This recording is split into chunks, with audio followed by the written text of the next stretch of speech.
Hi, my name's Jackie Workman, and I am here from the International Association of Virtual Assistants with lovely Helen Jacobi of Inspired PA. And Helen has joined me today. Thank you very much, Helen. And she's going to talk about her business and how she started and give us her story from hopefully start to up to now, giving us lots of insights. The whys and wherefores. So welcome, Helen. Thank you. Good to be with you. You're welcome. Okay, so how and when did you start? I started almost 7 years ago. So I left my relatively safe day job in London to set up a virtual PA business. My timing, as it transpired, wasn't great because the recession hit exactly 1 month after I'd left the job and was starting this business.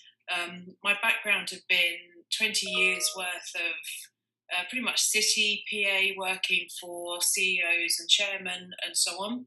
And I've had opportunity to work for some wonderful people, and I could have continued to do so for another 20 years, but I'd always wanted to run my own business, but was very apprehensive about it for several reasons. One of them is whether I could create a sustainable income. And I know that's a concern for many people starting out in this business, but in any business. But I just got to the point where I just had to give it a go. So I just got stuck in and started networking. That was my primary focus at that point. And I managed to get a small amount of clients on fairly quickly, within probably 3 months. Oh, that's good. That is good. Yeah, it went well. And then I haven't looked back, and I'm really pleased that I made that decision. Wonderful. Okay, so you say three months. You think about 3 months it took to get clients. That's really good, relatively quick for a new business.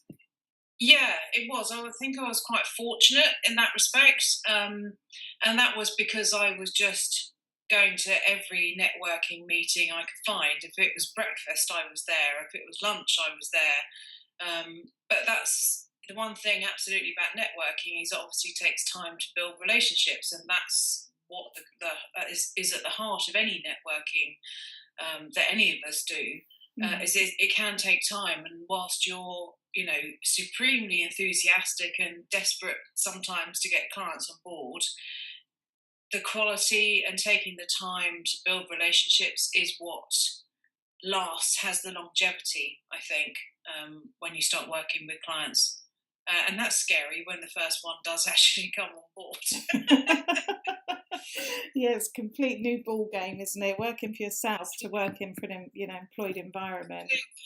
So as far as coming from like your employed background to you're going into the VA industry or the virtual PA, what kind of skills did you have? What did you bring on board with you? I felt I've been involved with part of the motivation for doing something new was that I felt I completed the circle in terms of what I could do as a PA in the corporate world. So, all of the usual suspects from, extreme diary planning, event management, project management, being the boss's right arm and the ear to bend and the support that you need in a business context. And I'd also worked as a private PA as well. And short of making a massive career change into a completely different field, I guess in retrospect, I looked at it as to what skills have I got now that I can now take out and offer under my own steam. So I felt comfortable with the skills that I had, and I felt it was a good enough package that I could then take out to a business owner on a virtual basis. I think the biggest thing I've always say to people, if they're thinking of starting a business, you're going to have two jobs now. You're going to have what you do that you bill clients for, that brings in your revenue, and then you learn to run a business. And that's, in my mind, a completely different skill set. Equally, I don't think it's one you can do a course on and you come out knowing everything. Absolutely do a course and get yourself in, mentally in a good place. You understand how finances work, all the, tax implications, all of that kind of stuff. But I would very much say that you learn those skills as you go. Don't think you have to have everything, because you won't. You'll never get started. You've just got to get the wheels turning and start the journey step by step, and the rest follows. And you learn so much as you go along, partly through mistakes, and we all make them, and you should make them because it makes us better business owners at the end of the day. But if you're thinking about it, sometimes you just got to step off the cliff and do it. You can't. You reach a point where you either do or you don't, and just I decided to give it a spin. Okay, so with many VAs, they decide that they're going to start their business and they get everything into place, like get their website, their stationery, and everything in place before they even start to network and build the business. So did you come into it from that different side, that let's just go for it, and then as you're building that business and putting your name out there, that you started to then develop the processes of the business? I would say I'm very much, I'm a planner and an organizer by nature. So from my perspective, I wanted to get everything, the name, the brands, the website, and I wanted it all in place to then go out to the world and to then get clients on board. But I found that takes quite a long time until you get a feel of how you want the business to look and what kind of services you're going to offer. I think that's one thing. Is in some respects, yes, as PAs, we usually have to turn our hand to anything. But you can spread yourself too thin in terms of your offering. So figuring out what your strengths are, what you enjoy more than anything, that's really the most important thing. You have to enjoy what you're doing if you take a decision like this. Okay, so excuse me, did you actually do, or did you take on any, let's call it VA training or anything like that? You did? Yeah, absolutely. And it was absolutely worthwhile doing that, because there's a transition period from what I call a proper job, and I say that in jest. Your safe-ish permanent job, to step out into the business world.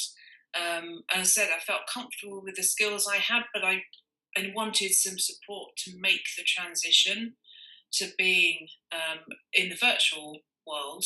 And that absolutely was the right thing. And learned more about marketing, business planning, their financial planning, all of those things that we need to think about as owners. And that was the area that I didn't have that much experience or skills in. And that really helped to bridge the gap and gave me the confidence that I could now go to market and say, here I am. Oh, so that was definitely a bonus to you. Absolutely, yeah, absolutely. Interesting. And what would you say are the highlights so far? So far, I say. There have been, it has been a real journey, and I feel quite different as a person. I certainly feel more confident. I am quite relatively shy by nature, but because you're putting your name above the door, as it were, I think my confidence has grown more than I expected it to. One thing actually that I'd never looked for, but has come about by nature of the clients that I'm working with, is that I've been able to travel on client business, generally North America, but throughout Europe as well. And that's not something I looked for at all, but has come about by default, and something that I really enjoy. Oh, yes.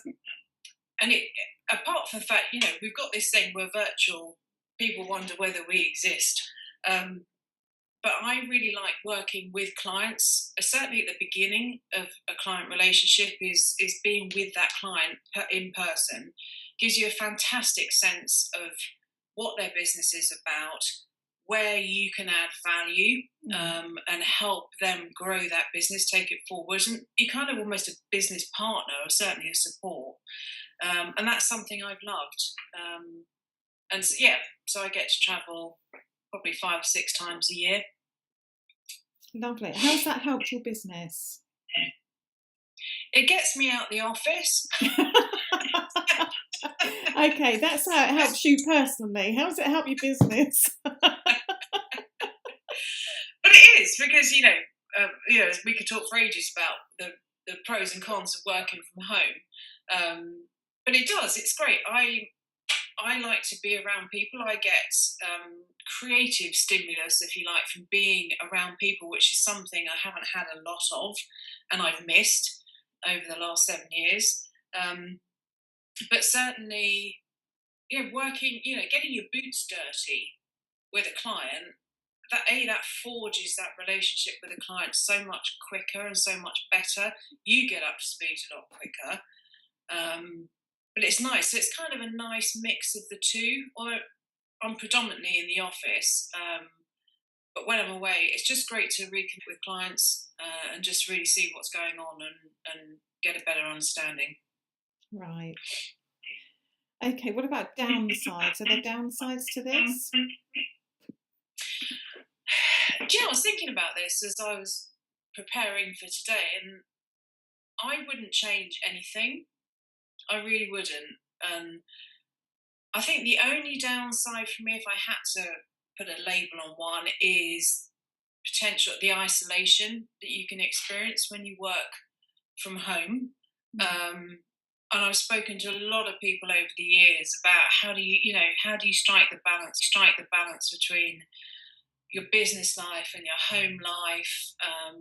So I'm here in my office at home, but it's very hard. And again, having international clients, so they're often 5-6 hours behind, which means more work into the evening, which I'm fine with. I don't have a problem with that at all.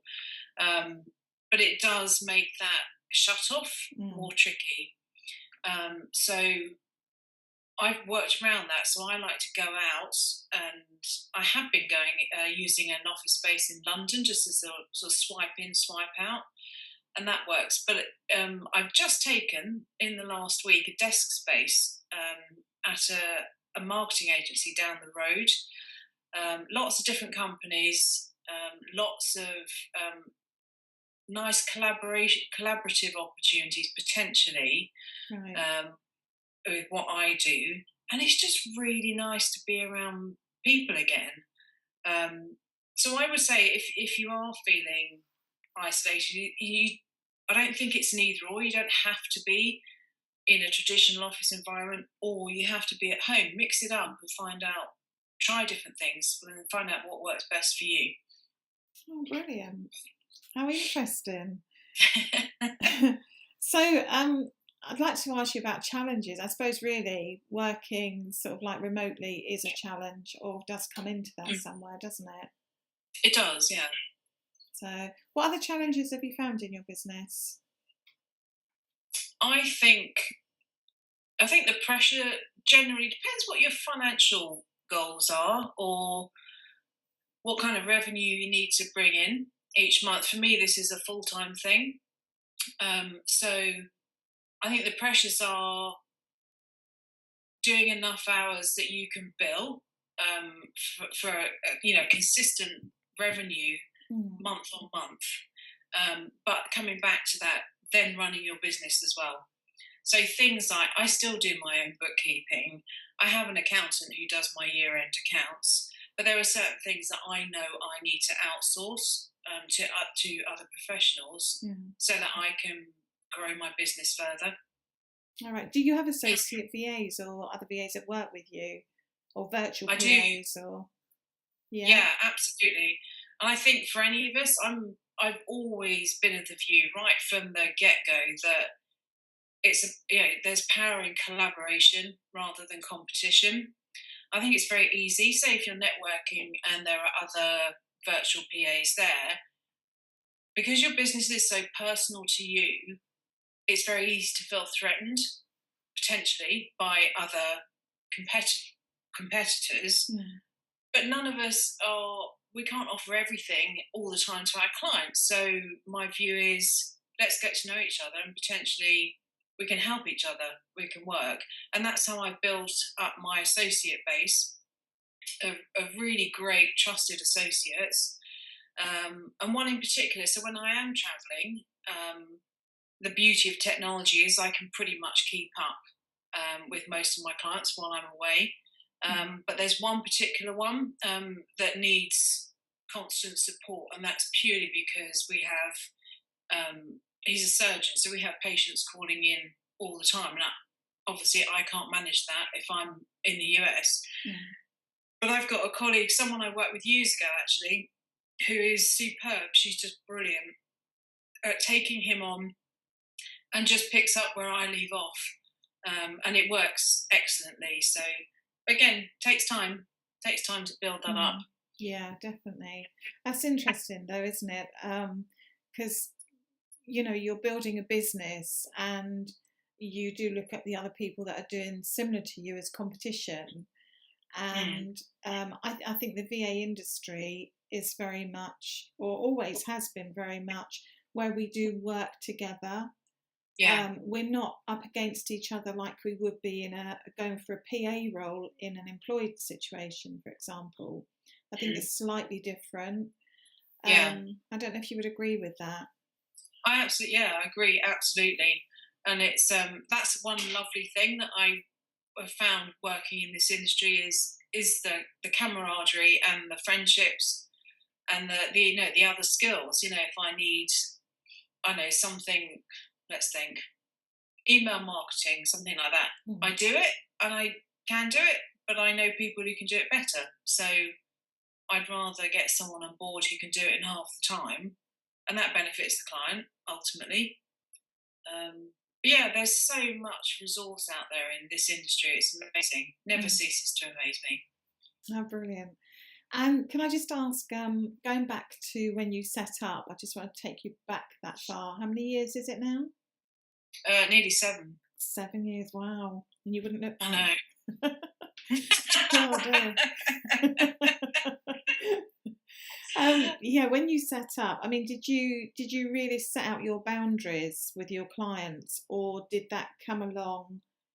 Did you do that initially with them, or did it come along as you started to work with them? You mean boundaries of time? Well, boundaries of time, and also because your clients, I mean, you can end up working with them for a very long time, and they do become friends. So the relationship, the boundaries do change, don't they? They do. That's true. And there is one client in particular where we've been working together for 5 years nearly, and we have become friends as a result. But we're both very conscious of that what's a professional boundary, and then friendship. So it's never been an issue, to be honest. We just kind of figure it out. So if I'm with him socially, then we don't talk shop. Yeah. That there are boundaries in that respect, because it's boring for everyone else. But yeah, it's never been an issue, really, thankfully. So it's really just setting your contractual boundaries as far as time and money, expenses, things like that. Yeah, and I like to be really transparent with clients, because it's important. I'm a business owner, so I understand how my clients feel as well. They feel similar to I do about their own business. So if a new client's coming on board, then obviously very transparent about fees. Always have a contract in place once you've agreed terms and expenses and so on. But equally, a lot of clients they've obviously got a budget of what they can afford each month, and I will work to that budget, just so they know. But it's an ongoing communication that you have to have for that relationship to work in the long term. Definitely. Yeah. Brilliant. That's good. Okay, and the last thing that I'd like to ask you is where would you like to be? Say, they're saying, well, you know, you get this awful question. Where would you like to be in 5 years' time? Well, I can only see maybe, you know, a few months ahead, but let's go for like within the next year. Wow, good question. And this is, now I've got this other office space. This is giving me the headspace to think this kind of stuff through, which I've just parked for the last few years because I've been head down getting things going. I would like to have diversified a bit more in the sense of bringing more associates on board, more specialists, people with more specialist skills, Right. particularly around the events side of thing. That's a really big central part to my business. But also just maybe building a team, and that doesn't have to be people who are employed, because I think the way we all work now is we need more flexibility, we need more difference. We don't have jobs for life generally. But I just like to grow that team. It doesn't mean you can't be a great team just because you're not all full-time employees. Yeah. And I would very much like to start bringing more people together. And, you know, I want to benefit my clients. That's what this is all about. If I help my clients' businesses grow, then I'm happy. That's what You're this is about. successful too. Yeah. Absolutely. Brilliant. Well, thank you very much, Helen. That's Thank been you. brilliant. And good luck with everything. And hopefully we will speak very soon. Will do. Thanks, Jackie. Thank you. Bye.